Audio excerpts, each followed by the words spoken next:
Mandibulise kuni bathandi bezemidlalo eMzantsi Afrika, ingakumbi kuni balandeli bebhola elikhulu ke laseMzantsi Afrika. Apha ke sawuthetha ke indaba ke ephuma phaa kubaqeqeshi beqela leKaizer Chiefs abathe bathatha indawo kaMr Napi, becacisa ke ngabadlali abatsha abangakazudlala phaa kwimidlalo yeCAF, ukuquka phaa uMayo, ukuquka phaa iGadora, ukuquka phaa uMabuye. Abo badlali abo ke iKaizer Chiefs bafumene sele zivalile iingcango zokurejistarisha phaa kwilawuntuzana kwiCAF, ingakumbi ke le midlalo yokuqala. Kuthiwa ke bona ke bangabonakala phaa kuma-group stages ke xa ithe iKaizer Chiefs ke yanenyweba ke yadlula. Na ukhumbula into yokubana ke amakhosi ngalana kathabe ke ayaphumelela betha ke laa timu yaphaa eAngola apho kule mpelaveki sisuka kuyibetha phaa kwii-penalties. Loo nto ke iKaizer Chiefs ke ithatha ke yaphinde yayidlulisa into yokubana ngoku izodlala ke ngoku umdlalo wokugqibela ozoba ngumkhombandlela into yokubana ngoku iya iKaizer Chiefs ke ilantuzela kuma-group stages. Kwalo mdlalo ke bazowudlala uzoba ne-home and away.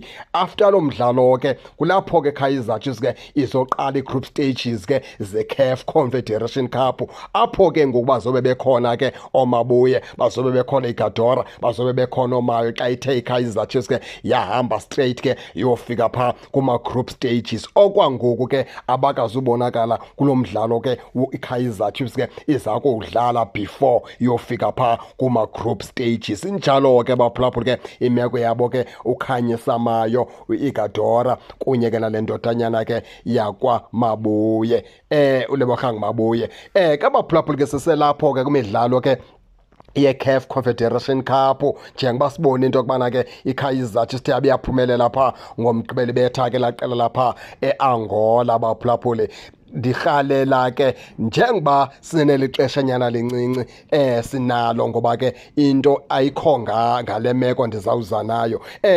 Nina baphulaphuli ke xa niqwalasele i-performance okanye indlela abaqeqeshi bashiywe ngunaphi phaa kwiKaizer Chiefs ebenza ngayo, ninalo na ithemba lokubana aba baqeqeshi bazawuza notshintsho phaa kwiKaizer Chiefs? Ninalo na ithemba lokubana iKaizer Chiefs isezandleni ke ezirayithi kwaba baqeqeshi babini phaa kwiqela leKaizer Chiefs? Ngokujaja kwenu ke umdlalo lo wabo bawudlalisa phaa iKaizer Chiefs, andifuni ivele ngathi into yokubana thina sibona njani. Sifuna uqale ke siveloni luvo nina njengoba sebekhowutshe imidlalo ke le sebeyikhowutshile bebodwa imibini okwemithathu engekho Mr Napi, ngoba baqa bakhowusha bebethwa phaa Angola first leg bebethwa ile team, babuya bazocoach iKaizer Chiefs ke lapha idraw neMoromo Gallants, babuya ngoku bazocoach apha ngomgqibelo babetha la team baphumelela phaa kwii-penalties. Ndifuna ke ndive nina ngoba nina nibaqwalasela ngophi na okanye kanjani, ithemba ninalo napha kubo.